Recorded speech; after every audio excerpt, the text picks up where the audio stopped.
24 घंटे पढ़ाई करो। हाँ, और अभी आप लोग इतना बिजी मतलब आपको रहना चाहिए पढ़ाई में कि बहुत मेहनत करनी है, ठीक है। तो अब सुनो मेरी बात, ध्यान सुनो।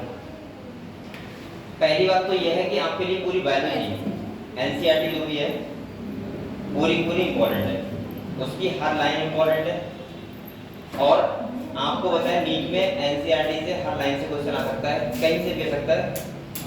तो पहली बात तो आपको इतना प्रिपेयर रहना है, ठीक है पूरा।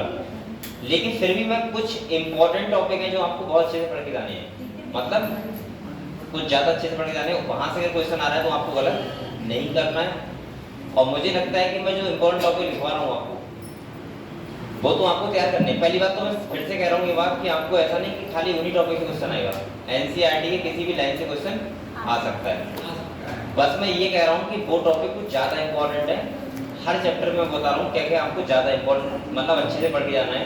वहां पे आपको गलती नहीं करनी है, वहां पे आपको ऐसा भी नहीं करना है। पंखा बंद कर दिया है।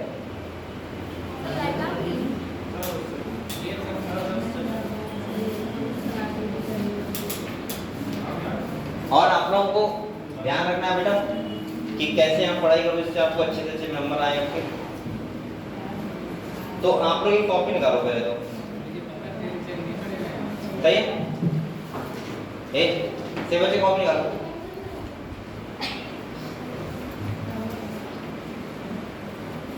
और हम लोग हर चैप्टर में बात करते हैं, ठीक है, एक करके किस चैप्टर में क्या क्या हमको पढ़ना है बहुत मेहनत से, ठीक है। तो देखो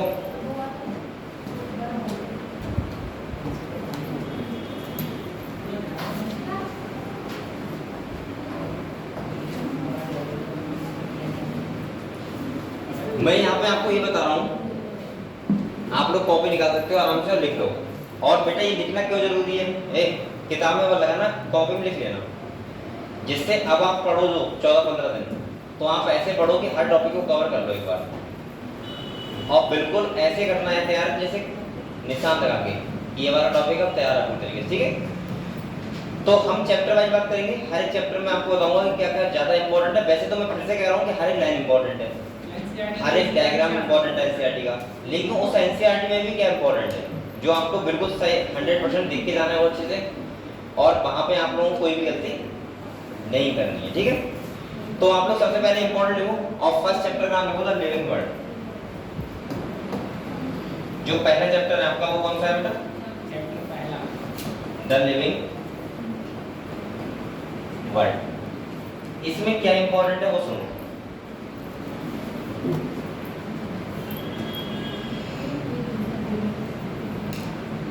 पहला जो इंपॉर्टेंट टॉपिक है इसका वो है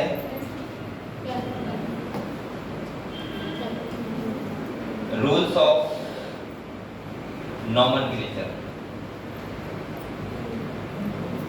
मतलब आप लोगों को साइंटिफिक नेम है वो आपको अच्छे से वो साइंटिफिक नेम कैसे लिखते हैं, जो रूल्स बताए आपको 4-5, कौन सी लैंग्वेज में है, कैसे कहां से लिए गए, कौन सी लैंग्वेज से, इसके बाद जीनस स्पीशीज क्या क्या होना चाहिए, ठीक है वो।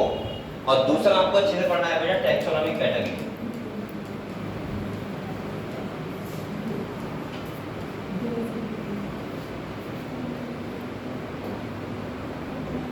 और आप लोग कोशिश करना टैक्सोनॉमिक कैटेगरी जो टेबल बनी हुई है जहां हाउस फ्लाई, मैन और जो 4 गेहूं का दिया है और एक किसका दिया है, ये मक्खी का दिया है, वो चारों के आपको kingdom, phylum, class, order, family, genus और स्पीशीज पता होने चाहिए। हाँ क्यों लाइट्स बंद कर रही है? ये भगवान और क्या कर लेता हूं, ये पंखा बंद हो जाएगा, इसके लाइट बंद हो जाएगी, लाइट ही बंद हो रही है चल ठीक है। अब देखो आप लोग यहाँ पे आप लोगों को पढ़ना है टैक्सोनॉमिक कैटेगरीज, और इसमें भी आपको ध्यान रखना है बेटा, इधर देखो सिस्टमैटिक्स और क्लासिफिकेशन। सब बच्चों को पता है सिस्टमैटिक्स का मतलब क्या होता है, इवोल्यूशनरी रिलेशनशिप। अगर अब बेटा इधर देख लो आप लोग, उस टॉपिक मतलब वो इधर देखो, अगर आप इतना पढ़ रहे हो इस चैप्टर में तो मुझे लगता है पहली बात तो लिविंग वर्ड से क्वेश्चन आते नहीं ज्यादा, और आएगा तो मुझे लग रहा है यहाँ से आप लोग कर सकते हो बड़े आराम से, ठीक है, टैक्सोनॉमिक कैटेगरी से।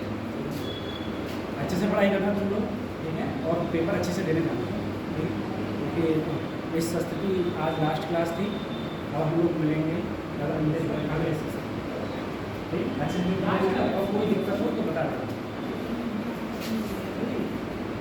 तो क्या है सर? लास्ट क्या है?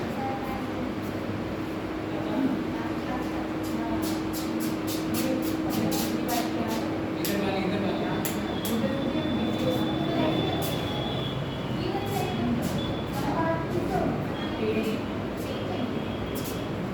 फ्री से होती है।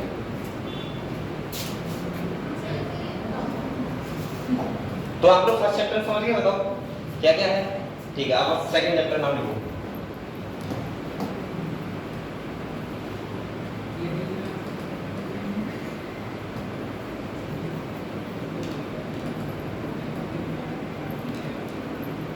Biological classification. यहाँ पे आपको क्या क्या पढ़ना है सुनो।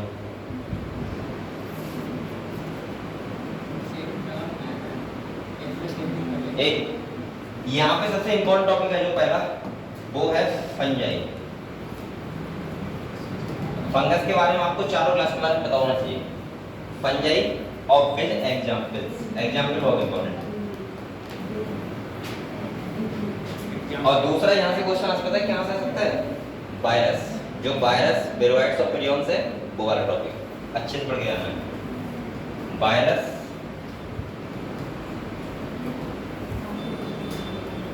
और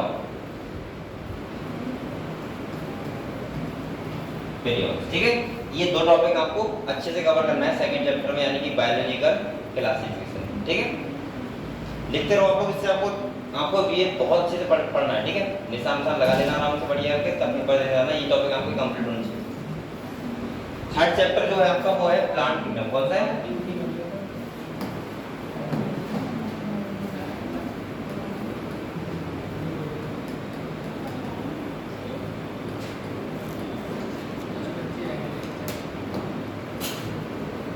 प्लांट किंगडम।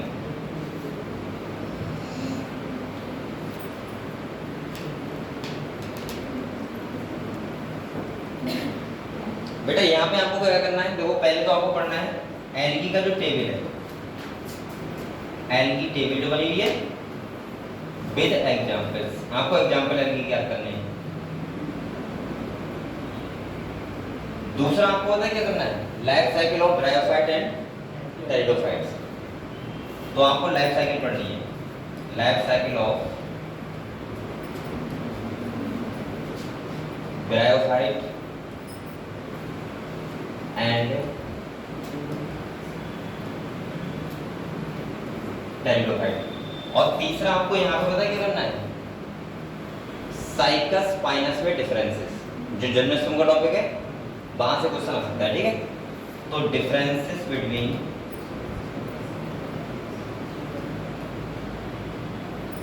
साइकस एंड, ये आपको पढ़ना है किसमें, प्लांट किंगडम में।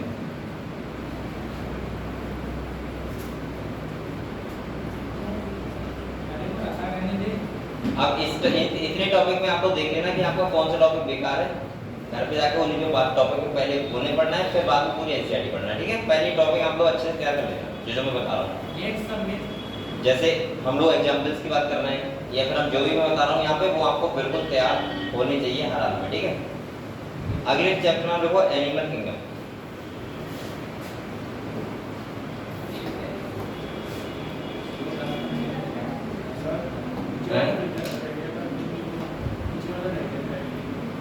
देखो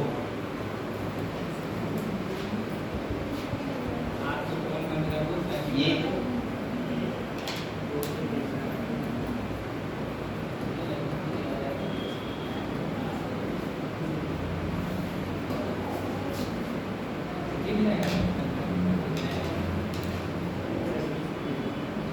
और बेटा आप लोग एक कॉपी पे लिखो आराम से, ठीक है।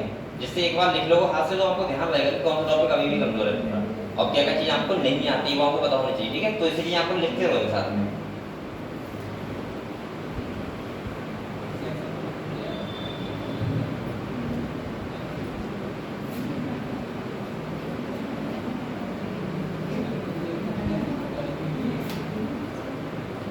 अब लिखो एनिमल किंगडम, हटा दो उसे, देख लिया।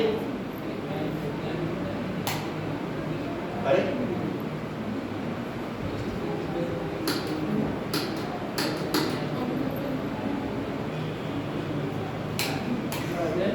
बेकार हो गया। छोटा वाला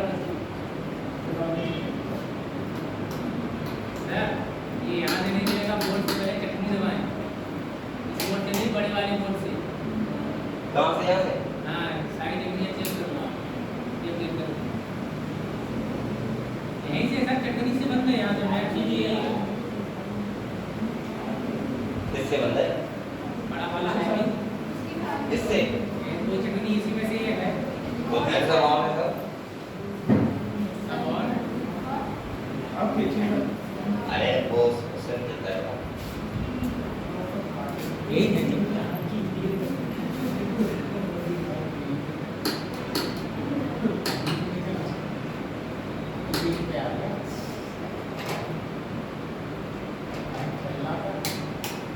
इसमें करंट रहता है? फिजिक्स वाले सर हो गए, भी चेक कर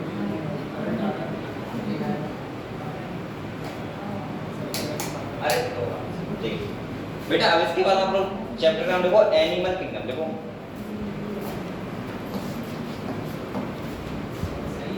फोर्थ चैप्टर है तुम्हारा एनिमल।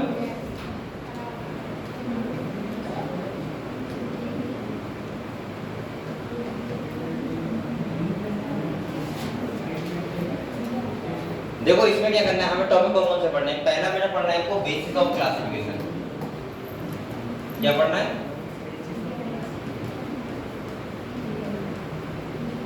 और इसमें ज्यादा फोकस पता है कहाँ करना आप लोग? सीलोम, सीलोम वाला ध्यान रखना, सही है? सीडो सीलोम, ए सीलोम और दूसरा ध्यान रखना सिमेट्री, ये भी ध्यान रखना, ठीक है? तो चाहे आप लोग बेसिस में ब्रैकेट में लिख लो सीलोम, ये वाला टॉपिक आपको अच्छे से पढ़ के जाना है। दूसरा आपको सारे के सारे एग्जांपल्स पता होना चाहिए, यानी कि ऑल एग्जांपल्स।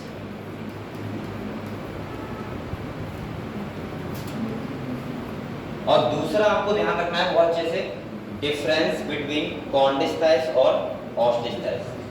तो आप लोग ध्यान रखना डिफरेंस बिटवीन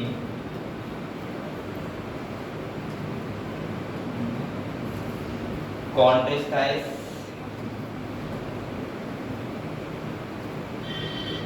और ऑस्टिस्टाइस। समझ के फर्स्ट यूनिट में क्या आपको पढ़ना है मेहनत से? ये आपको सब तीनों टॉपिक आपको तैयार होने चाहिए, सारे examples, basis of classification coelom आपको अच्छे से पता होना चाहिए, और डिफरेंस इसमें पता होना चाहिए कॉन्डिस्टाइस में, और यानी कि कार्टिलेजिनस फिश और बोनी फिश में, ठीक है? तो फर्स्ट यूनिट हमने लिख लिया, हम लोग आते हैं सेकंड यूनिट पे।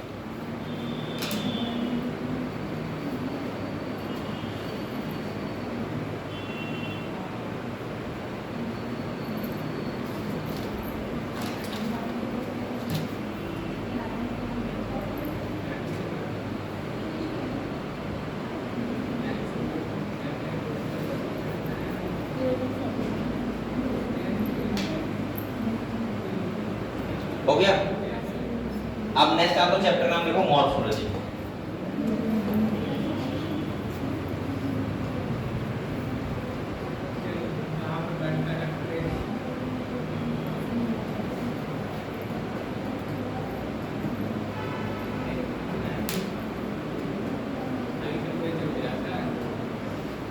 इसमें पहले आपको करना क्या है? मॉर्फोलॉजी में सबसे पहले एग्जांपल याद करने हैं सारे, यानी कि ऑल एग्जांपल्स।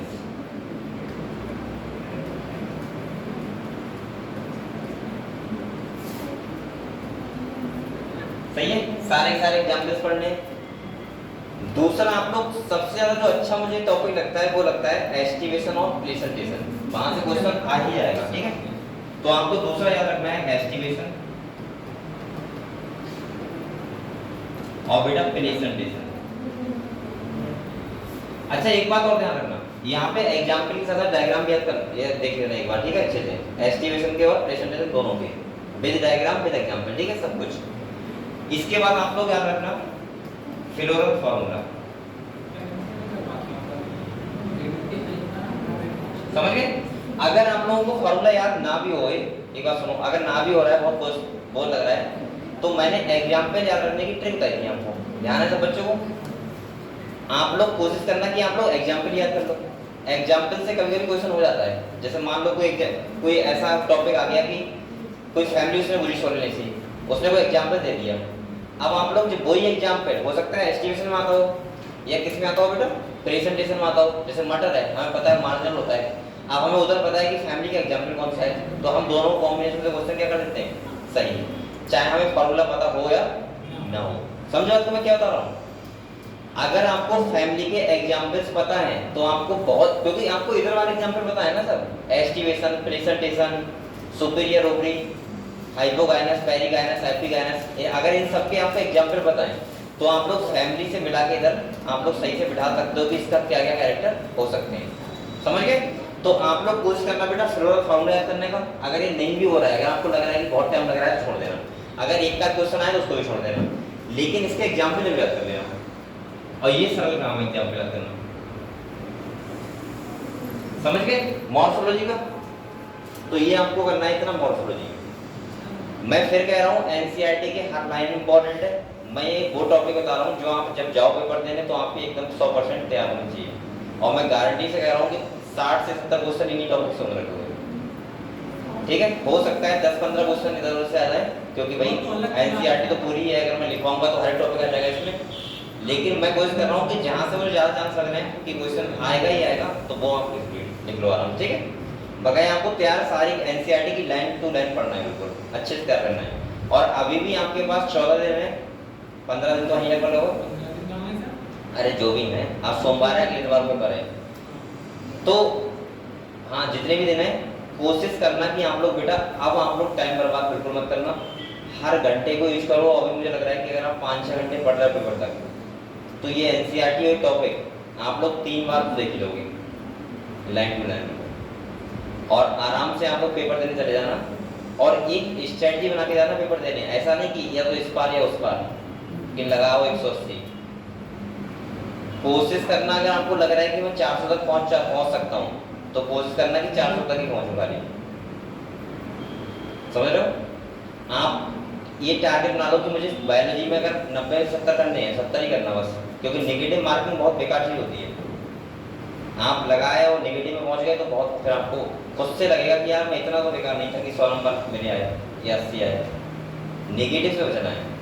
आपको आता है आंसर तभी लगाना है, क्योंकि नीट है, यहाँ तुक्का बुक्का या फिर ये सब चलता नहीं है। समझ रहे हो? हमेशा ही माइनस में जाओगे। अगर आप 5-6 क्वेश्चन लगाओगे तो आप लोग ध्यान रखना, तुक्का चलेगा नहीं। तो कोशिश करना जितने क्वेश्चन आप कर पा रहे हो बिल्कुल ठीक उतने ही करना, कॉपी बंद करना, बैठ जाना आराम से। अगर आपने वहां ये किया कि यार अभी तो मेरे पास 1 घंटा है, लाओ गोली काले कर रहे हैं बैठे बैठे, या गोली कम लग रहे हैं अभी और थोड़े बढ़ा दें, ये सब मत करना। समझ रहे हो? वरना आप लोग 100% नेगेटिव जाओगे। ये समझ के मॉर्फोलॉजी में क्या पढ़ना है। अगले आते हैं किसमें, एनाटॉमी। ये है तुम्हारा चैप्टर कौन सा बेटा, 5-6, यानी कि अब चैप्टर है तुम्हारा जो वो है एनाटॉमी। कौन सा है?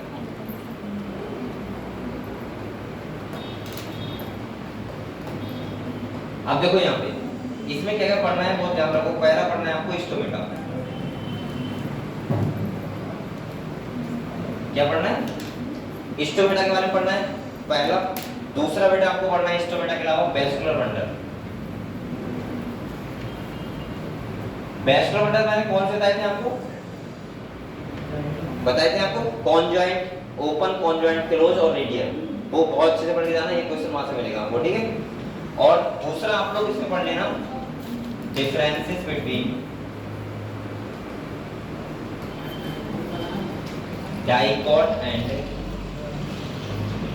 मोनोकॉट डी के बारे में। जो मैंने बताया था 2 टाइप के सेल होते हैं, मीजोफिल पैलिसेड और स्पॉन्जी, डॉर्सोवेंट्रल और आइसोवेलेटर। वो पूरा जो डीप वाला पोर्शन है पूरा पढ़ के जाना बहुत अच्छे से। समझ गए? और स्टोमेटा के बारे में पढ़ लेना, किसके बारे में पढ़ लेना, वेस्कुलर बंडल। बस इतना ही। ठीक है, अगर आप लोग ये टॉपिक तो आपको अच्छे होनी चाहिए। ठीक है, बकाया पढ़ के तो पूरा जाना है, ध्यान रखना है चीज। ठीक है, यहाँ से एनाटॉमी से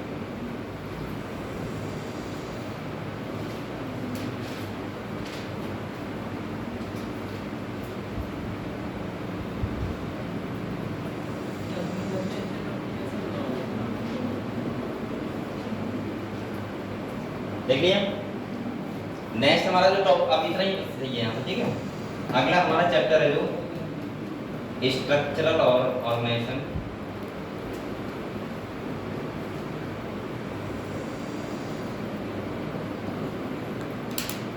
एनिमल्स वाला है।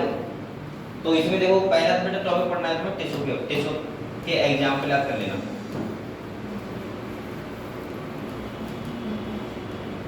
ठीक है। दूसरा आपको पढ़ना है फ्रॉग की मॉर्फोलॉजी। क्या पढ़ना है? देखो एनाटॉमी आपको लगभग पता है, क्योंकि जैसे हमारी बॉडी होता है वैसे ही उसका होता है, लेकिन वहां पे आपको एक काम ध्यान रखना। एक तो आप पढ़ना फ्रॉग का रिप्रोडक्शन। क्या पढ़ना बेटा? रिप्रोडक्शन। और दूसरा फ्रॉग की पढ़ना मॉर्फोलॉजी, जो आपको पढ़ना है फ्रॉग के बारे में, ठीक है। इसके बाद आपको पढ़ना है कॉकरोच में डिफरेंस बिटवीन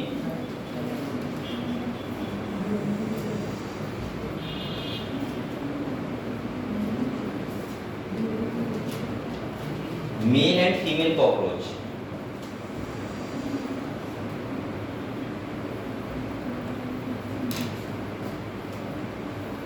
आपको मेल और फीमेल कॉकरोच के बारे में पता होना चाहिए, क्या क्या डिफरेंस होते हैं, कौन कौन सी मेल के पास ब्लड होते हैं, कौन सी फीमेल के पास होती हैं। सही है। क्या क्या मैंने आपको डिफरेंस दिखवाया आराम से, वो डिफरेंस आप पढ़ लोगे तब भी आपका क्वेश्चन बड़े आराम से हो जाएगा। और साथ में कॉकरोच के माउथ पार्ट पढ़ लेना एक बार। क्या पढ़ लेना? माउथ के जो पार्ट है वो, वहां से क्वेश्चन आ जाता है किसके? कॉकरोच के। ठीक, वहां पे आपको पता है लोअर लिप अपर लिप वो कितने कितने पार्ट होते हैं, वो सब आपको पढ़ना है, ठीक है, कॉकरोच के बारे में। तो और यहाँ से आप, मुझे लग रहा है कॉकरोच से एक क्वेश्चन तो आएगा ही आएगा 100%। फ्रॉग से ज्यादा इंपॉर्टेंस कॉकरोच को देना है यहाँ पे, ठीक है, पढ़ने से पहले।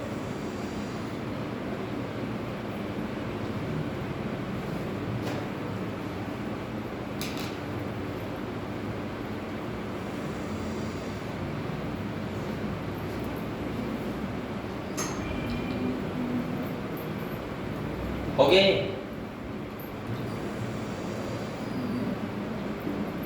अब नेक्स्ट चैप्टर नाम देखो सेल। कौन सा? सेल।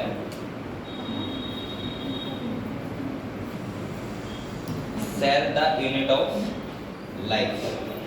हटा दो इसे, लिखो।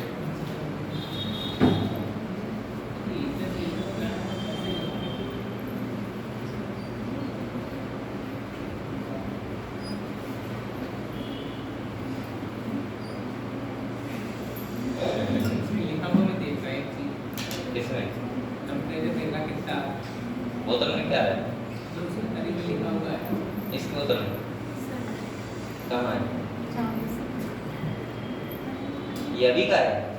अभी का ना है, बोतल का है। अरे भाई मैं कहूँ बोतल में ऐसा सिस्टम है कि टेम्परेचर बता रही हो अभी कितना है, तो 24 कैसे सकता है अभी? यहाँ तो 40 से प्लस होगा। 40 है 40 अभी ज़्यादा होगा लग रहा है। 40 है पूरा। हाँ।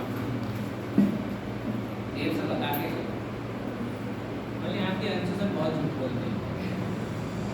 क्या कर रहे थे? पिक्चर देखते हैं? क्या? पिक्चर। मायने का नहीं, सब पढ़ाई करते हैं। वैसे ही करते होंगे, उन्हें पता है कि मैं मूवी नहीं देखता। वो अब बोल रहे हैं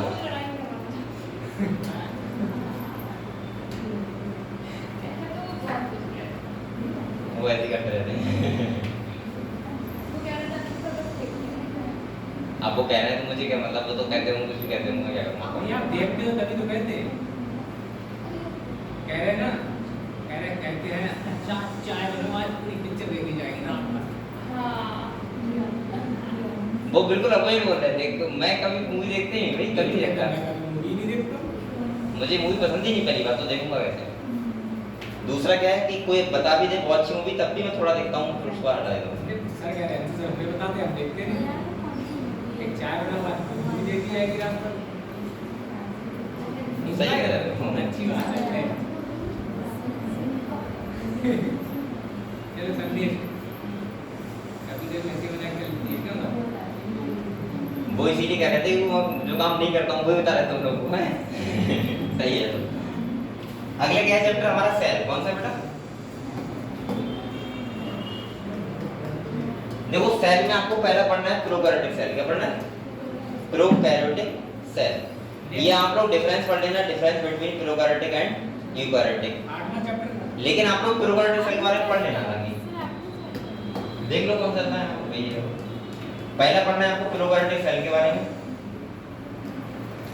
बेटा एक और बताओ मुझे, दूसरा आपको पता है क्या पढ़ना है? प्लास्टिड। क्या पढ़ना है?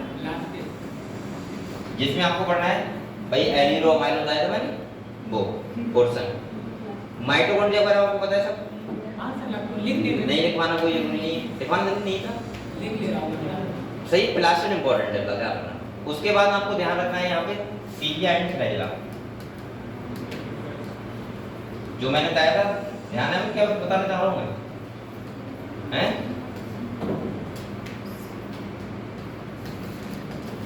ये क्या लिखना था? यहाँ देखना दो है ना, ये कह रहे एक ही है सीलिया एंड फ्लैजिला। हाँ सुनो, सीलिया एंड फ्लैजिला में जो मैंने अरेंजमेंट बताया है माइक्रोट्यूब्यूल्स का 9+2, जो वो डायग्राम है वो अच्छे से देखते जाना, वहां से एक क्वेश्चन आएगा। ये मैं इसमें दे रहा हूँ साइटोस्केलेटन, ठीक है? साइटो। और दूसरा बेटा यहाँ पे सेंट्रियोल, जो मैंने कहा था 9+0 अरेंजमेंट होता है। सेंट्रल वाले 0 होता है और पेरिफेरल वाले कितने होते हैं? 3, ट्रिपलेट होते हैं। तो वो भी आपको ध्यान रखना है। सही है। और एक आपको ध्यान रखना है क्रोमोसोम के बारे में, जहां मेटासेंट्रिक, सब मेटासेंट्रिक, टीरोसेंट्रिक, एग्रोसेंट्रिक लिखा हुआ है सब। क्रोमेट कितने होते हैं, सेंट्रोमियर कितने वो। तो और आप पढ़ लेना यहाँ पे क्रोमोसोम के बारे में। मतलब ये वाले टॉपिक आपके बहुत अच्छे से कंप्लीट होने चाहिए।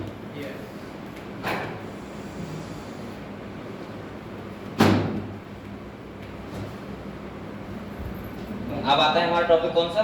Next chapter biomolecules.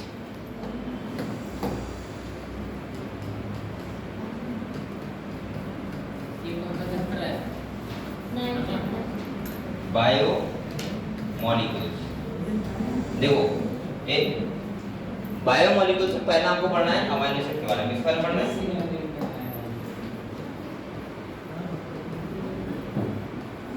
दूसरा आपको पढ़ना है फैटी एसिड के बारे में।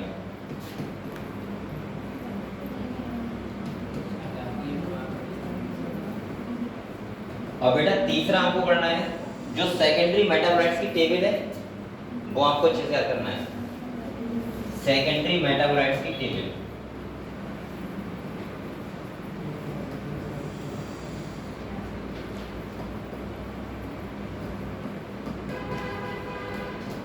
क्या पढ़नी इसकी? टेबल, एग्जाम्पल जो बने हुए वो लिखे हुए। और एक आपको यहाँ पर टॉपिक पढ़ना है पॉलीसेकेराइड। बायोमोलिक्यूल से 2-3 क्वेश्चन आएंगे, ध्यान रखना। और मुझे लग रहा है 3-4 आदम का अच्छा रहेगा। पॉलीसेकेराइड।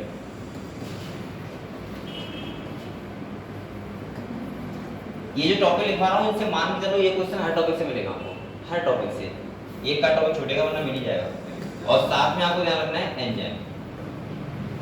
यहाँ से मुझे लग रहा है कि आपकी बायोमोलिक्यूल से 4 क्वेश्चन आएंगे, कंफर्म मत ही मान के। एंजाइम में कोफैक्टर आपको ध्यान रखना है अच्छे से, क्लासिफिकेशन ऑफ एंजाइम याद रखना है। एंजाइम से 2 क्वेश्चन मिल जाएंगे मुझे लग रहा है, और 100% होंगे, देखना। क्योंकि चैप्टर अच्छा है और यहाँ बच्चे थोड़ा फंसते नहीं है, इसलिए यहाँ क्वेश्चन अच्छे बन सकते हैं, ठीक है? इतने टॉपिक आपको कंप्लीट करके जाना है। ये आपको एक महीना पहले बताना था बेटा। ये टॉपिक ऐसा नहीं कि मैं 12th पढ़ा रहा हूँ, ये नीट है, इसमें हर लाइन क्वेश्चन आ जाएगा। ये तो मैं वो लिखवा रहा हूँ जो आपको ज्यादा अच्छे से तैयार करना है। मतलब ये है अगर मैं 1 महीना पहले लिखवा तो आप लोग यही पढ़ते खाली, पढ़े तो कुछ नहीं, कुछ बता रहे। हाँ, दूसरा क्या है, 14 दिन का है कि जो आपको रिवीजन कर, जैसे हम अरे इधर सुन, अब तो नहीं सुन रहा है। अभी 3 दिन बचे मान लिया पेपर के, तुम्हारा प्रेशर बहुत हाई है कि 3 दिन में क्या करें। क्या हुआ? बंद कर दो।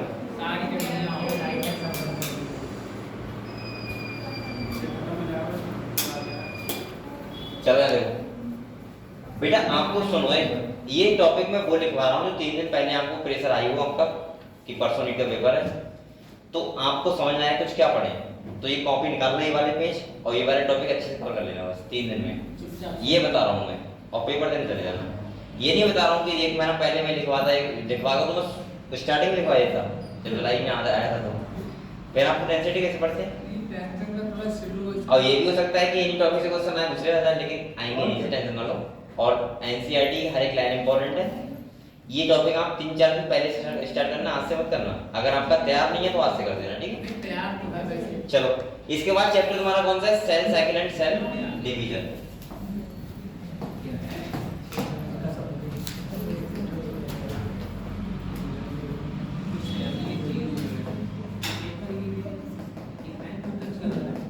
बेटा यहाँ देखो, cell cycle and cell division में पहला आपको क्या पढ़ना है? जो सेल साइकिल, कौन सा क्या पढ़ना है? Cell cycle. दूसरा आपको पता है क्या पढ़ना है? माइटोसिस का एनाफेज, ध्यान रखना है। या मैं लिख दे रहा हूं एनाफेज। इसके बाद किसका? ये माइटोसिस का, ठीक है। इसके बाद आपको ध्यान रखना है बेटा ए प्रोफेज फर्स्ट, किसका? म्योसिस का, प्रोफेज फर्स्ट। और दूसरा आपको ध्यान रखना है एनाफेज फर्स्ट, एनाफेज फर्स्ट, ठीक है। और इसके बाद ध्यान रखना आप लोग ये किसका है? म्योसिस फर्स्ट का। बस इतनी चीज आपको पढ़ के आना है। एनाफेज आप लोग तीनों देख लेना क्या क्या डिफरेंस है, किसमें क्रोमैटिड सेपरेट हो रहा है और किसमें होमोलोगस क्रोमोसोम सेपरेट हो रहा है। एनाफेज फर्स्ट में क्या होता है बेटा? होमोलोगस क्रोमोसोम सेपरेट होते हैं एनाफेज में। और तुम्हारा जो एनाफेज खाली होता है माइटोसिस का भी और म्योसिस सेकंड का भी। जैसे लिखा हुआ है एनाफेज सेकंड, बताओ वहां क्या होगा? क्रोमैटिड सेपरेट क्या होंगे? तो यहाँ पे आपको ध्यान रखना है एनाफेज ये वाला और एनाफेज सेकंड भी ध्यान रखना। और ये किसका है? म्योसिस सेकंड का।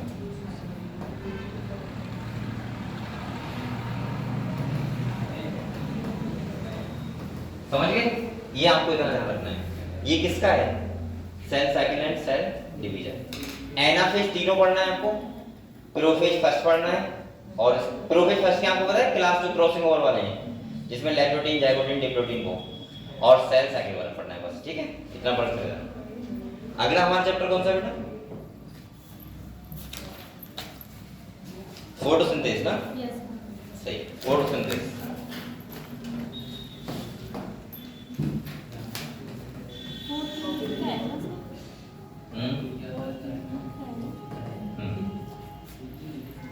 फोटोसिंथेसिस में सबसे पहले आप पढ़ के आना एक्सपेरिमेंट, जितने भी किए थे जो मैंने लाइन से आपको बताए थे सारे वो।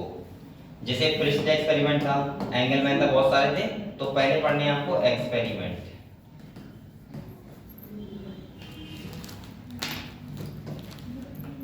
सही है।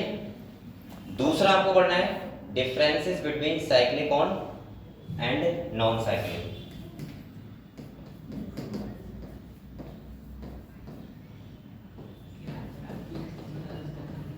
साइक्लिक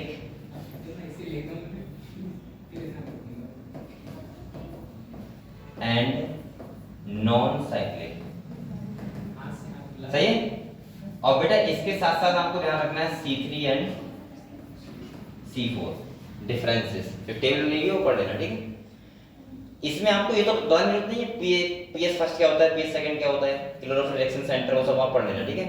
हालांकि वो एक शायद हेडिंग बुक में लिखा हुआ है, क्या नाम है उसका, जहां पे वो रिएक्शन सेंटर बना हुआ है, फर्स्ट इलेक्ट्रॉन सेक्टर, जहां पे शायद लिखा हुआ है वो एनसीईआरटी में जो है ना टॉपिक है, जहां पे लिखा हुआ है कि 1 मॉलिक्यूल ऑफ क्लोरोफिल का रिएक्शन सेंटर होता है और फर्स्ट इलेक्ट्रॉन सेक्टर बना वो लिखा हुआ है, फर्स्ट इलेक्ट्रॉन सेक्टर। तो वो वाला टॉपिक पढ़ लेना, ठीक है? जहां लिखा हुआ है पीएस फर्स्ट और पीएस सेकंड। अरे मैं लिख दे रहा हूं यहां पे PS first and PS second, ये भी पढ़ लेना, ठीक है? क्लियर? और लिमिटिंग फैक्टर जो है वो लगभग आपको पता होंगे कौन कौन से होते हैं, तो आप लोग चाहे पढ़ो तो वो पढ़ लेना। लास्ट का जो है fact a law of limiting factor.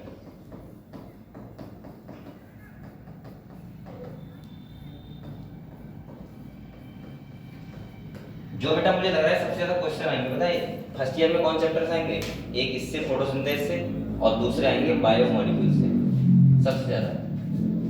तो इसीलिए ये चैप्टर को आप लोग इग्नोर मत करना, आप लोग अच्छे से पढ़ लेना। अगले हम आते हैं रेस्पिरेशन पे। किस पे आते हैं? देखो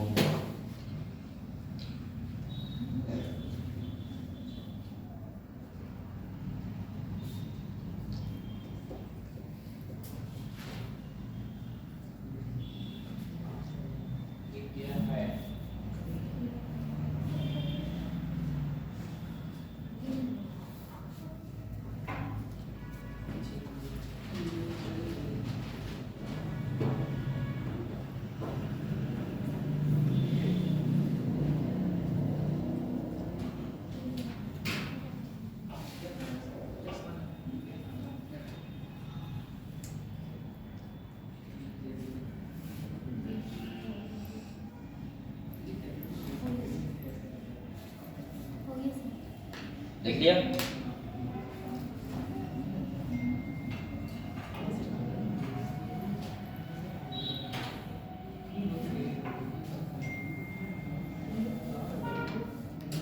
अब देखो रेस्पिरेशन चैप्टर का नाम।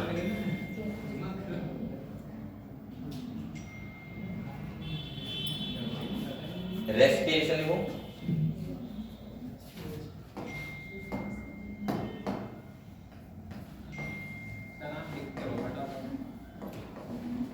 रेस्पिरेशन चैप्टर में सबसे पहले आपको क्या पढ़ना है बेटा? ग्लाइकोलाइसिस, ग्लाइकोलाइसिस सही है। दूसरा आपको पढ़ना है क्रेब्स साइकिल।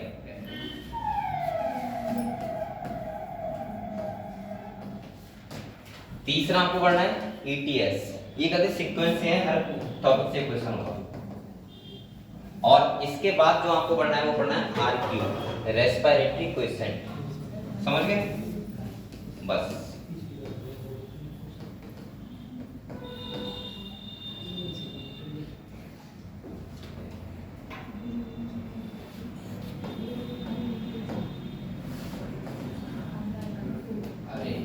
सही रेस्पिरेटरी क्वेश्चन, ठीक है, ये पढ़ना है।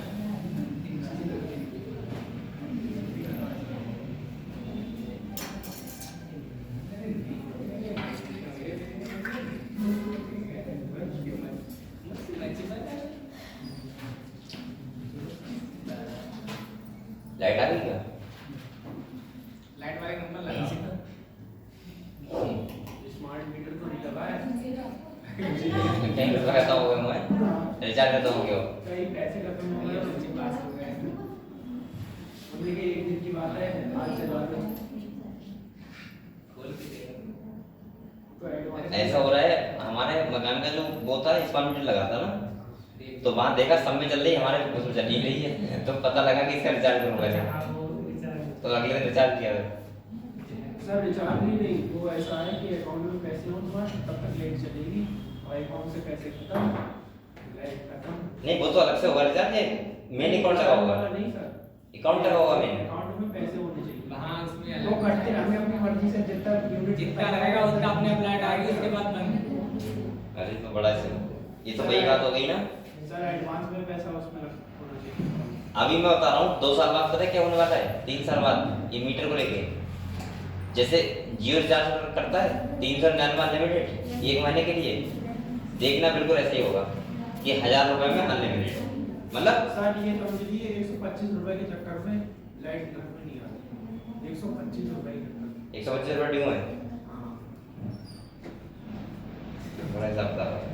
और उसके बाद एडवांस में पैसा होना चाहिए 1000 रुपए कि सब लाइट आएगी। चलो क्या कर सकते हो भाई।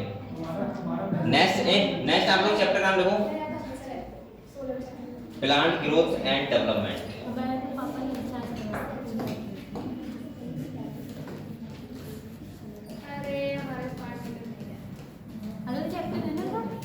हाँ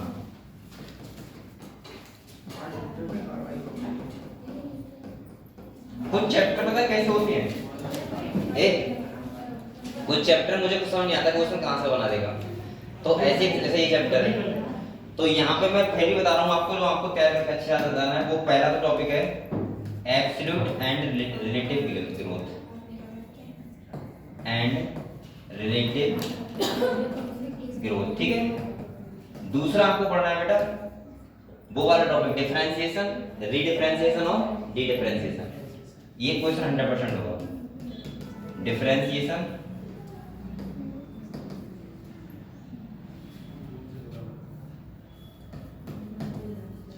रीडिफरेंशिएशन और डीडिफरेंशिएशन, ठीक है। यहां से क्वेश्चन 100%। तीसरा ध्यान रखना प्लास्टिसिटी के एग्जांपल। बोलो मत। प्लास्टिसिटी आप समझ रहे हो, जो मैंने कहा था एक्वेटिक और, हाँ जैसे बटर कप था एक्वेटिक का, समझ रहे हैं, ऐसे ध्यान रखना है आपको। लार्क्सपर और वो वाले कैसे थे, टेरेस्ट्रियल। इसके बाद एक फंक्शन ऑफ हार्मोन, ये आपको ध्यान रखना है, ठीक है। हो गया, इतने टॉपिक आपको पढ़ के जाना है। यहां से क्वेश्चन एक ही आया या दो आए, लेकिन आपको पढ़ के जाना है।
लिखिए।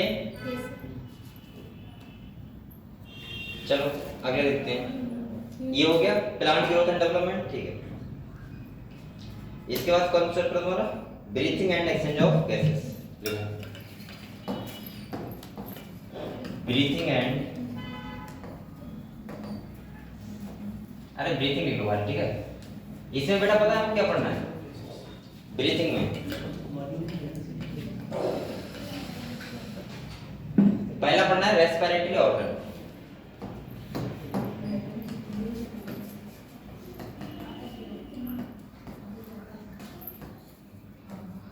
ठीक है।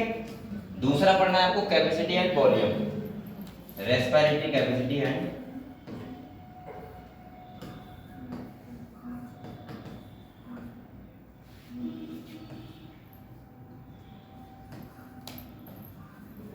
कैपेसिटी एंड वॉल्यूम, ठीक है। ये आपको पढ़ना है। इसके बाद यहां पे आपको एक चीज और पढ़ना है जो इंपॉर्टेंट है, एनसीईआरटी मेरे पास नहीं है, हाँ ट्रांसपोर्ट ऑफ गैसेस। बेटा जहां पे आपको पता है आपको ट्रांसपोर्ट ऑफ गैसेस में क्या पढ़ना है, जैसे आपने देखा होगा, एक तो वो देखा होगा जहां पे लिखा हुआ है कि ऑक्सीजन जब किस तरह टाइप से ट्रांसफर होती है और उसके लिए कंडीशन क्या होनी चाहिए, एल्वेलाई साइड पे और टिश्यू साइड पे, वो कंडीशन जरूर पढ़ लेना, ठीक है। तो मैंने पूरा टॉपिक लिख दिया है ट्रांसपोर्ट ऑफ गैसेस, यानी कि O2 एंड CO2 के बारे में, सबके बारे में देख लेना एक बार, ठीक है, सही है। और अगला यहाँ पे एक टॉपिक और पूछा जाता है, वो अच्छे से रेगुलेशन ऑफ रेस्पिरेशन, यानी कि आपको रेगुलेशन भी पढ़ना है। रेगुलेशन ऑफ ब्रीथिंग, यानी कि रेगुलेट कैसे होता है।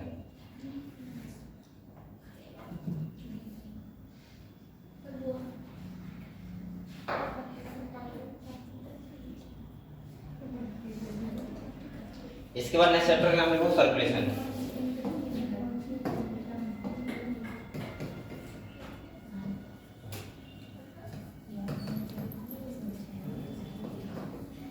और सर्कुलेशन में आपको लिखना है पहला, वो पढ़ना है आपको WBC के बारे में।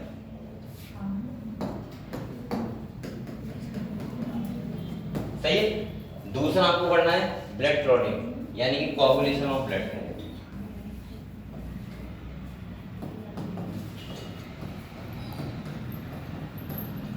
इसके बाद आपको पढ़ना है कार्डियक साइकिल,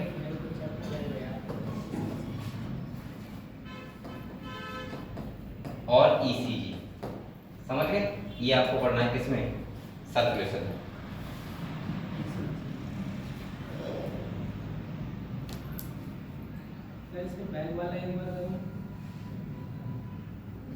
बेटा बहुत चैप्टर है, ये जल्दी करो। हाँ बताओ।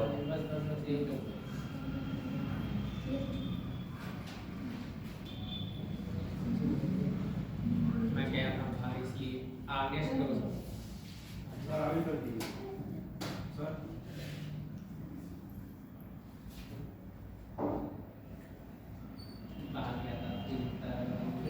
इसके बाद लोकोमोशन में लिखो, लोकोमोशन चैप्टर नाम लिखो। हाँ लिखो।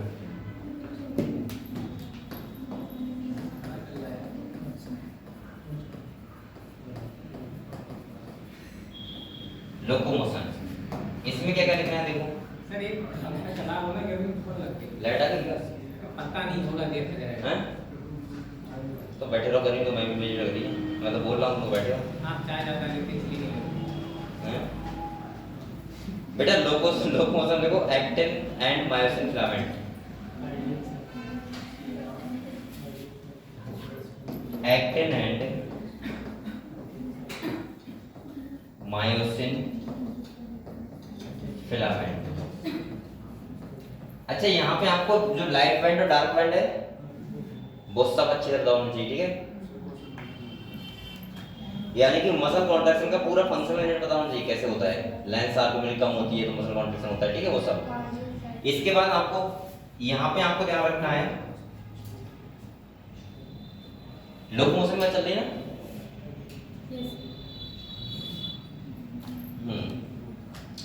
इसके बाद आपको पढ़ना है यहाँ पे जॉइंट्स,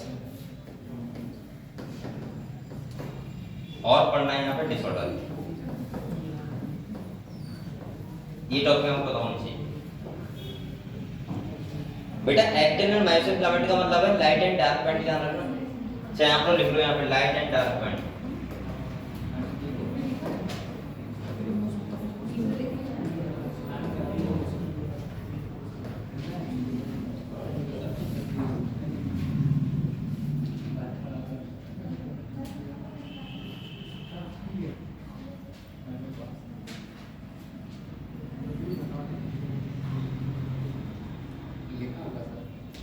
इसके बाद चैप्टर कौन सा है बेटा? Nervous system. कौन सा है? Nervous system. हटा दो इसे, लिख रहा है। इसके बाद जो चैप्टर है वो है नर्वस सिस्टम। हटा दो। लेकिन लाइट आ गई, आप मानते नहीं मेरी बात।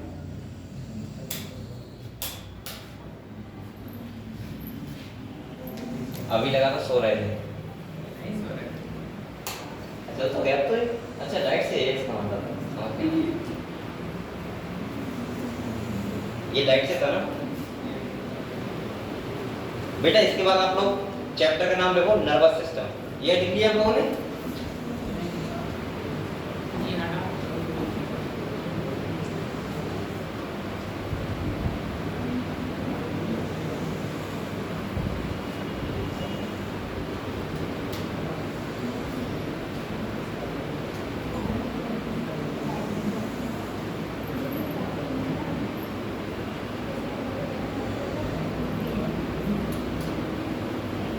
लेकिन नर्वस सिस्टम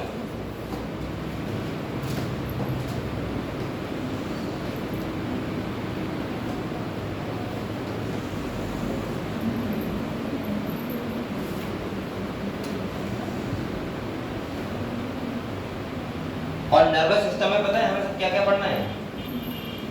एक तो पढ़ना है कंडक्शन ऑफ नर्व इम्पल्स, पहला, ठीक है।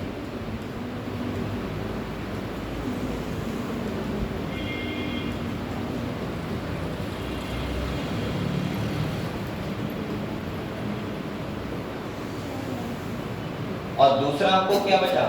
ब्रेन। बस 2 ही टॉपिक है इसमें और कौन है?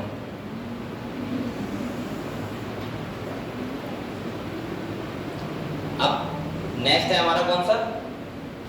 केमिकल कोऑर्डिनेशन, हार्मोन्स के बारे में, ठीक है। तो केमिकल कोऑर्डिनेशन में आपको क्या पढ़ना है? देखो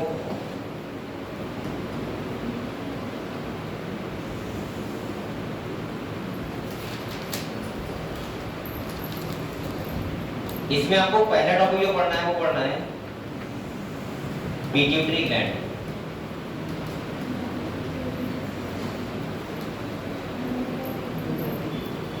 दूसरा आपको पढ़ना है बेटा एड्रिनल ग्लैंड।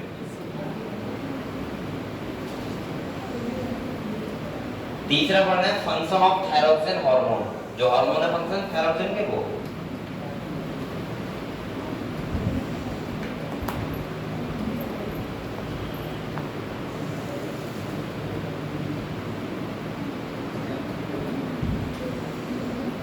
और आपको पढ़ना है पैनक्रियास।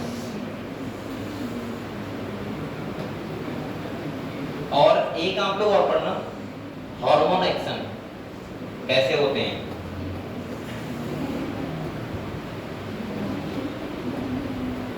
ये इतने टॉपिक पढ़ने हैं आपको इसमें केमिकल कोऑर्डिनेशन। ये हैं फर्स्ट ईयर के तुम्हारे टॉपिक्स जो बहुत ज्यादा इंपॉर्टेंट है एग्जाम के पर्पस से, समझ रहे हो?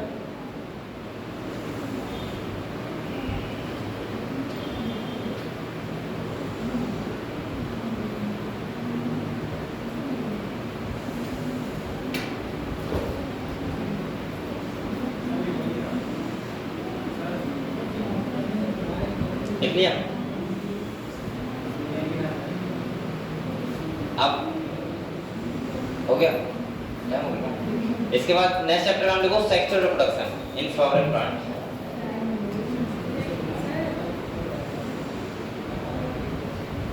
देखो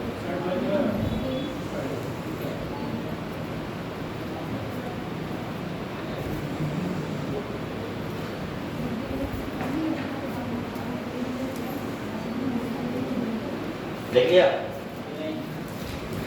नेक्स्ट चैप्टर का नाम देखो sexual reproduction in flowering plants.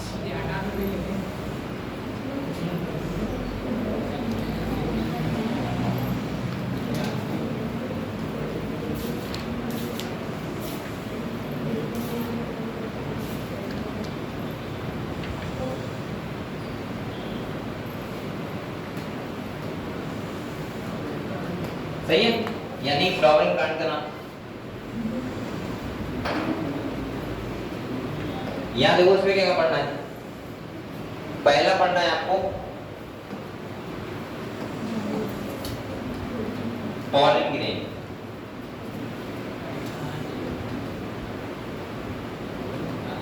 सही है?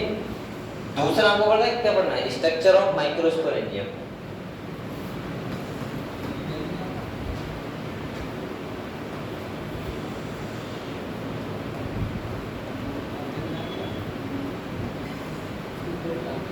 इसके बाद आपको पढ़ना है यहाँ पे मेगा स्पोरोजेनेसिस।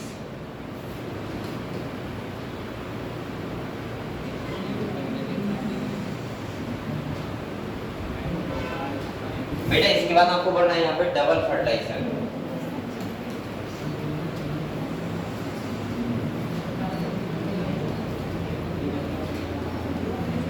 और पढ़ना है आपको पॉलिनेशन। क्या पढ़ना है?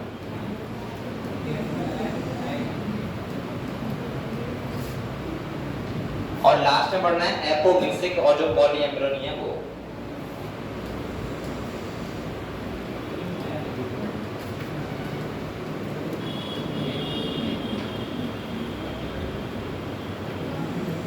सही है? ये डबल पढ़ना है।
चलो ये लिख लिया, लिखो ये।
देख लीजिए, चलो अगले लिखो,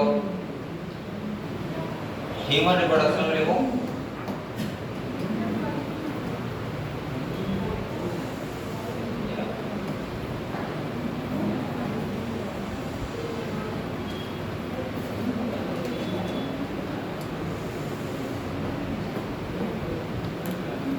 पहला लिखना है पाथ ऑफ स्पर्म।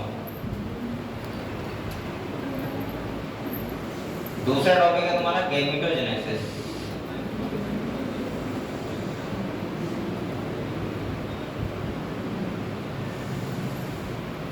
गैमेटोजेनेसिस, इसमें स्पर्मेटोजेनेसिस और oogenesis। इसके बाद आपको ध्यान रखना है यहाँ पे प्रेगनेंसी ध्यान रखना, ठीक है। और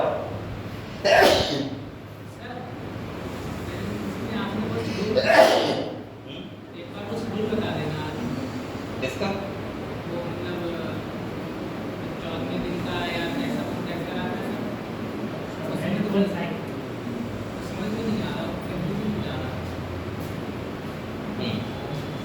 और आपको याद रखना है एम्ब्रियो डेवलपमेंट, ठीक है।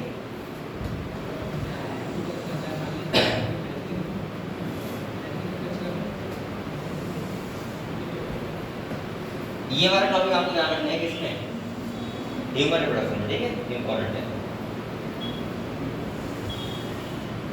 अगला कौन सा चैप्टर है तुम्हारा, रिप्रोडक्टिव हेल्थ ना।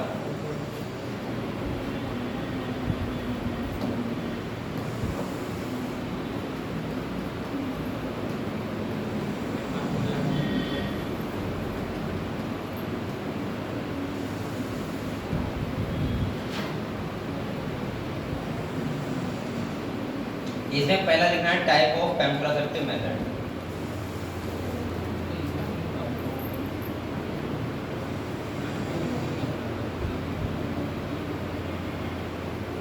अगर यहाँ से क्वेश्चन आ जाएगा, पहली बात तो यहाँ से नहीं आया तो आएगा तुम्हारा जो फुल फॉर्म है IVF, ये सब फुल फॉर्म है वो, यानी कि इनफर्टिलिटी।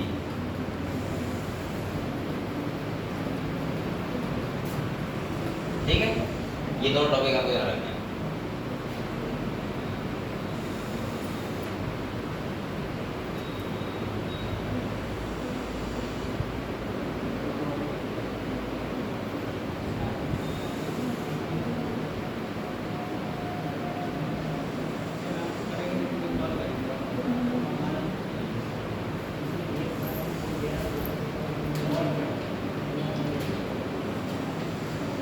बेटा इसके बाद आपको पता होना चाहिए, अगर जेनेटिक्स के मैं दोनों चैप्टर एक साथ लिखवा दे रहा हूँ, ठीक है, मॉलिक्यूलर वाला भी और प्रिंसिपल वाला भी, ठीक है, दोनों के टॉपिक एक साथ। मेरा टेस्ट हुआ था, मेरा बताया नहीं आज।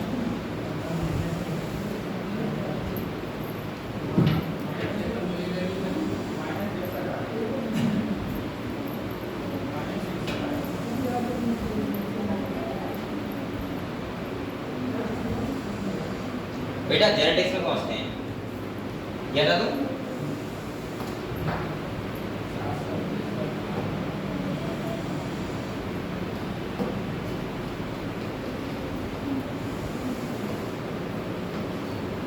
इसमें बेटा सबसे पहले आपको पढ़ना है mono hybrid and dihybrid cross. ठीक है, दोनों के बारे में आपको अच्छी नॉलेज होनी चाहिए, मोनो हाइब्रिड एंड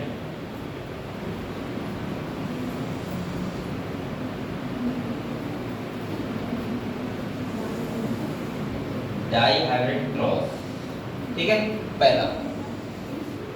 दूसरा आपको ध्यान रखना है कोडोमिनेंस।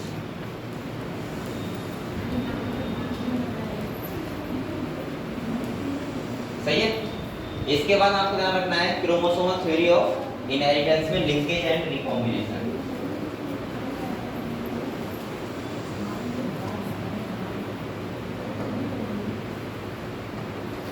ठीक है, इसके बाद सेक्स डिटरमिनेशन के एग्जाम्पल जो बताए थे मैंने।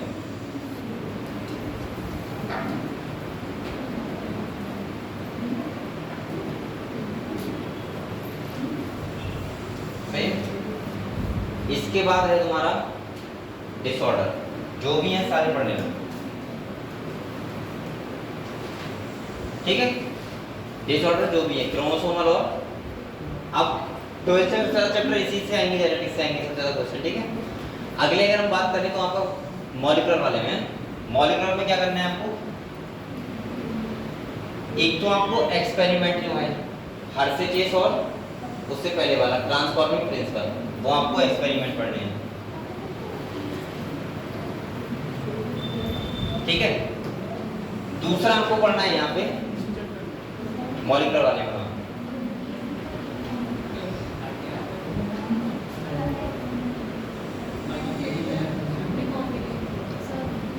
इसके बाद पढ़ना है आपको पैकेजिंग।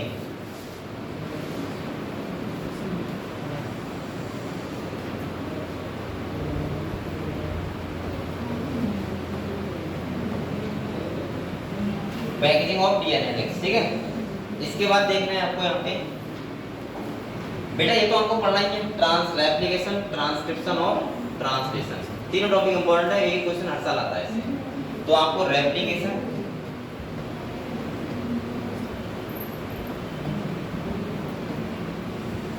ट्रांसक्रिप्शन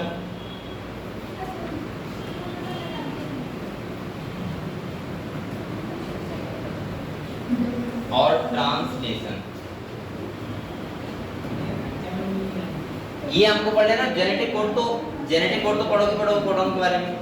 यहाँ से अगर 3-4 क्वेश्चन मिल गए तो हर टॉपिक से 3-4 टॉपिक से आएंगे क्वेश्चन। ठीक है, सारा का सारा आपको पढ़ना है यहाँ पे। नेक्स्ट आप लिखो इवोल्यूशन। हाँ लिखो।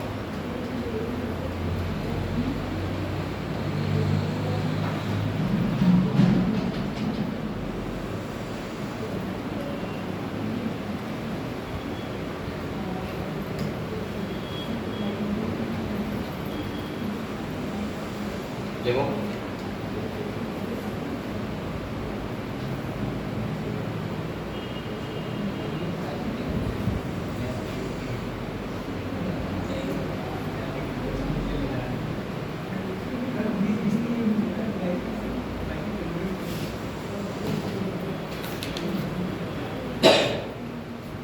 ये आपको पता है क्या पढ़ना है, देखो ये ऊपर कर दे रहा हूँ बेटा। इसमें आपको पढ़ना है पहले मिलर एक्सपेरिमेंट,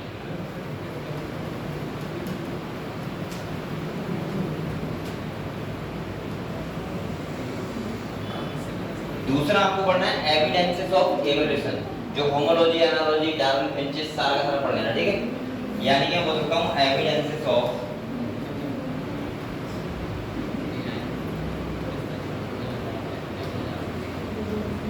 एवोल्यूशन, और तीसरा आपको पढ़ना है एवोल्यूशन ऑफ मैन। सही है, ये आपको भी अच्छे से पढ़ के आना है।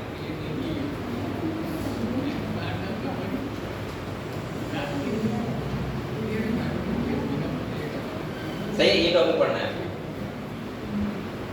अच्छा, यहाँ पे एक इंपॉर्टेंट रह गया हार्डी-वेबर प्रिंसिपल।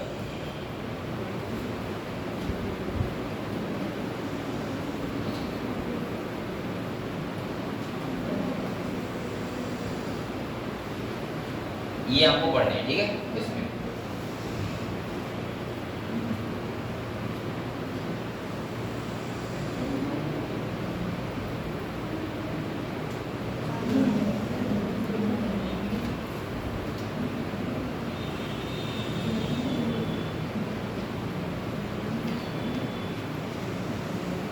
लिख लिए?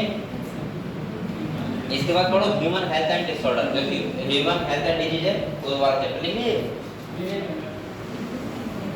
देखो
ये भी बहुत ठंडा है बेटा, इसमें बर्फ है अभी।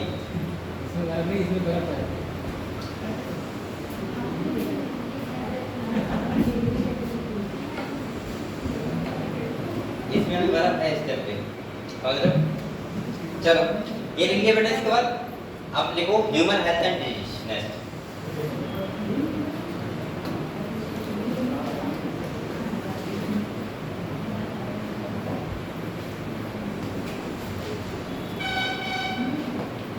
इसमें पता है आपको क्या पढ़ना है? पहली बात तो आपको पढ़ना है डिजीज के कॉजल ऑर्गेनिज्म, जिससे डिजीज जो होती है, ठीक है, पहला टॉपिक जो है, यानी कि आप लोग डिजीज के बारे में पढ़ ही लेना। दूसरा इसमें पता है सबसे इंपॉर्टेंट टॉपिक है इम्यूनिटी, जिसमें एक्टिव, पैसिव, एक्वायर्ड और इननेट, चारों ध्यान रखना है।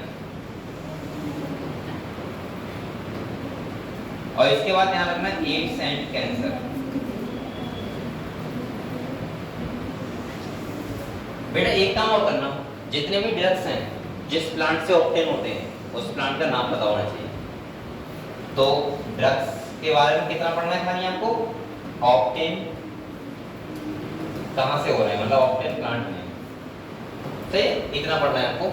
ह्यूमन हेल्थ एंड डिजीज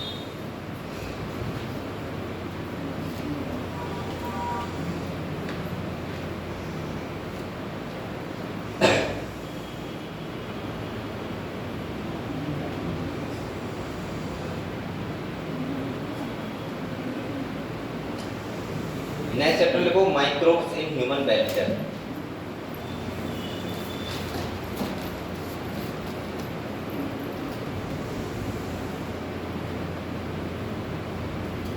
इसमें पता है क्या करना है? इसमें वो पढ़ना है जहां से जो चीज मिली है हमें, तो सबसे इंपॉर्टेंट जो लगता है वो ऑर्गेनिक एसिड वाला, जहां पे बायोएक्टिव मॉलिक्यूल लिखा हुआ है, वो टॉपिक आप लोग बहुत अच्छे से पढ़ के जाना।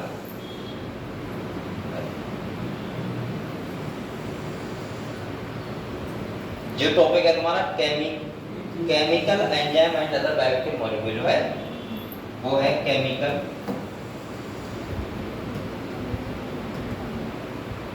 Enzyme and other bioactive molecule. ये तो है। अगले अगर हम बात करें तो यहाँ पे आपको ध्यान रखना है दूसरा टॉपिक सीवेज ट्रीटमेंट।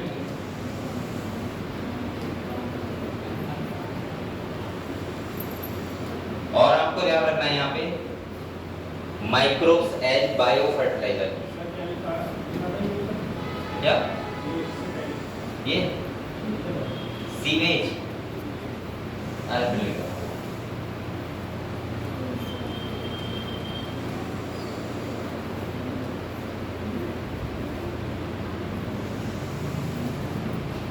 और तीसरा आपको लिखना है माइक्रोब्स एज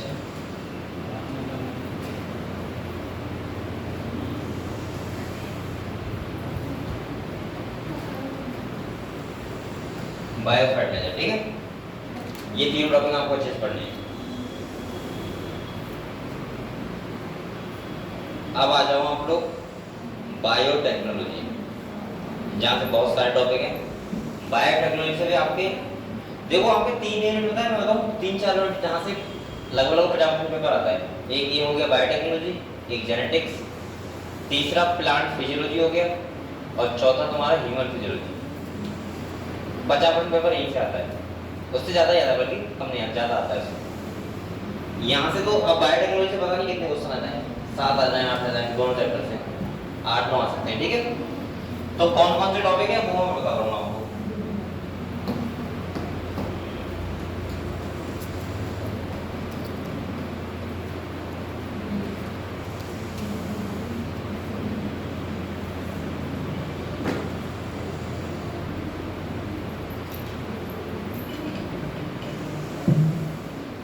देखो बायोटेक्नोलॉजी,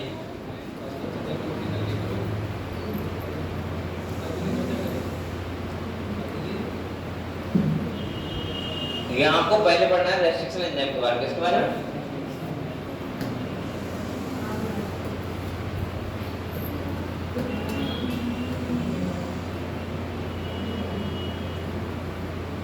दूसरा पढ़ना है बेटा जेल इलेक्ट्रोफोरेसिस।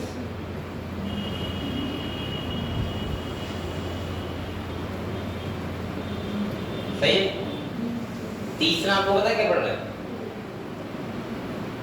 PBR 322 प्लाज्मिड के बारे में।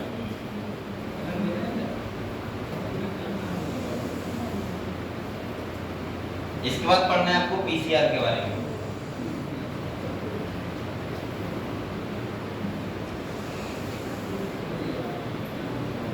इसके बाद BT कॉटन, मैं दोनों चैप्टर लिखवा रहा हूँ, ठीक है।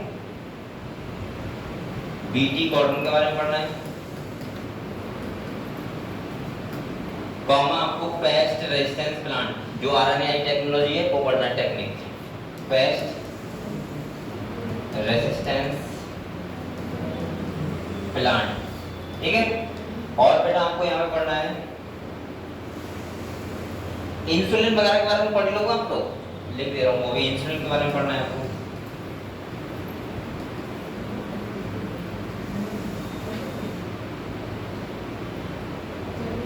और जीन थेरेपी,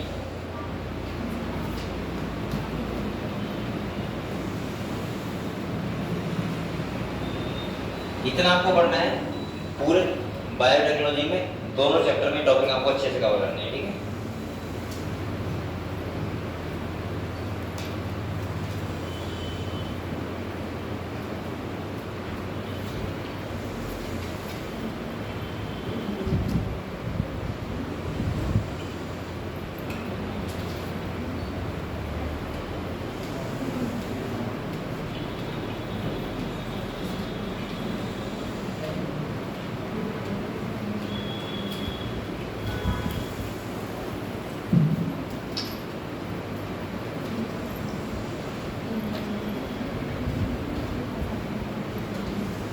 गला बेकार ना आ जाएगा, निकाल दो ना।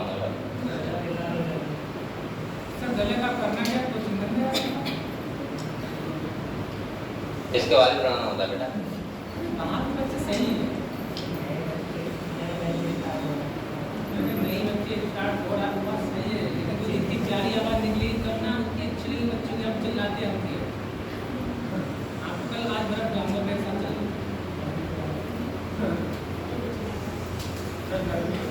आज एक साथ में जाना है यार। सर वैसे एक बात बताओ, क्यों सर सर एक बात बताओ, क्या ठंडा मौसम में बेटा लिखो नेक्स्ट चैप्टर का नाम ऑर्गेनिज्म एंड पॉपुलेशन लिखो।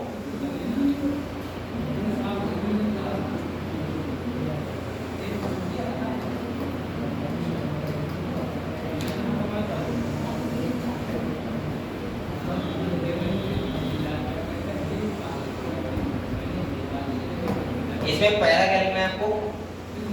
इको ऑर्गेनिज्म एंड पॉपुलेशन है ना।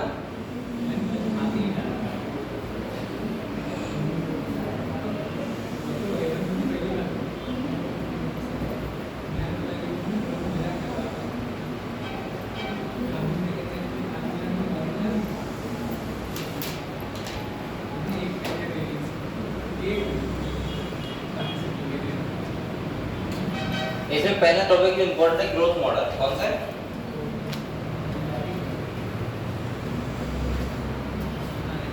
दूसरा पॉपुलेशन इंटरेक्शन।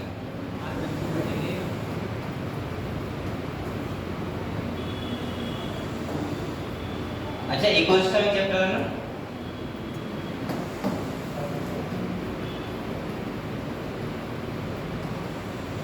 इकोसिस्टम बारे में आपको पढ़ना है, मेन वो पढ़ना है। जो तुम्हारे इकोसिस्टम के फंक्शन होते हैं, प्रोडक्टिविटी, डिकम्पोजिशन और जो न्यूट्रिएंट साइक्लिंग और सही है, न्यूट्रिएंट साइक्लिंग हो गया, वो एनर्जी फ्लो, हाँ, तो वो चारों पढ़ना है, यानी इकोलॉजिकल फंक्शन।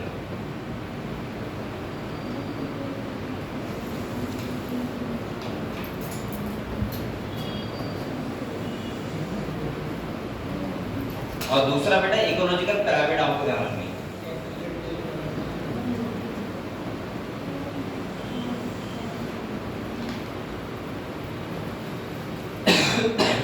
ठीक है, इकोलॉजिकल पिरामिड और इकोसिस्टम के फंक्शन। अगला आता है तुम्हारा लास्ट चैप्टर है जो, और वो है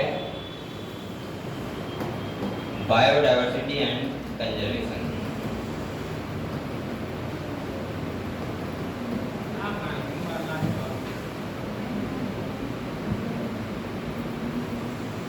और इसमें जो पढ़ना है वो पढ़ना है पहले तो ऑल स्पीशीज डेटा,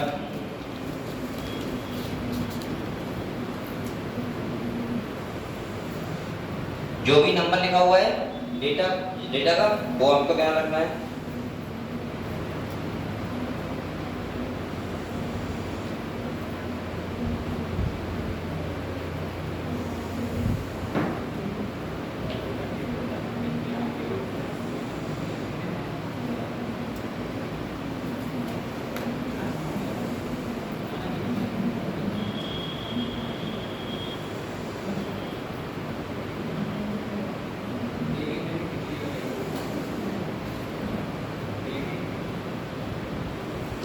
इसके बाद ध्यान रखना है पैटर्न ऑफ बायोडायवर्सिटी।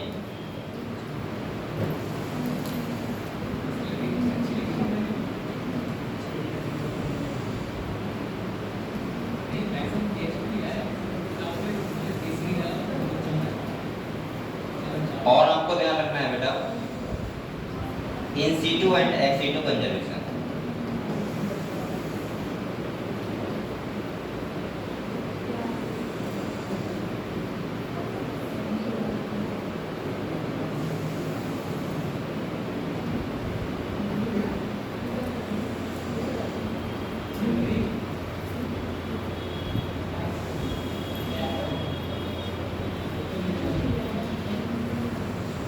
बस ये इतना टाइप पढ़ना है आपको।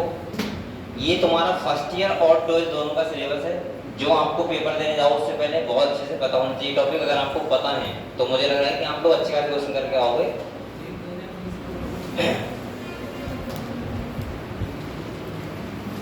दूसरा अभी कोई कंफर्म नहीं है, हो सकता है कल को नहीं बोले। और बेटा आप लोग कोशिश करना कि इन 14 दिन में 15 दिन में जो भी आप लोग पढ़ सको, जितना पढ़ सको उतना मेहनत से पढ़ना है। दूसरा आपको अगर कोई क्वेश्चन हो रहा है, डाउट हो रहा है, तो मुझसे आप लोग आराम से बात कर सकते हो। ये मैं सोच रहा कोई नहीं जल्दी सबसे बात नहीं कर सकते, सही है, मैसेज कर सकते हो आराम से क्वेश्चन का, जब भी फ्री होगा तो मैं बताऊंगा आंसर, ठीक है, क्या होगा उसका। और लेकिन आपको मेहनत करनी है। अगर कोई टॉपिक समझ नहीं आ रहा है तब भी पूछ सकते हो आप लोग, क्वेश्चन पूछ सकते हो। और दूसरा है कि आपको अच्छे से पेपर देने जाना है, ठीक है। और बकाया तो कब का चलाना नहीं, वहाँ पे जितने क्वेश्चन आते हैं उतने करने हैं, ठीक है। चलो फिर ठीक है, मिलते हैं नेक्स्ट क्लास।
कब पढ़ोगे?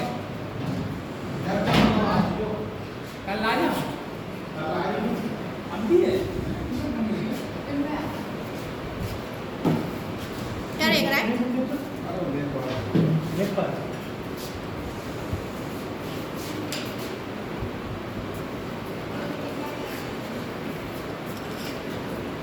जय अंकल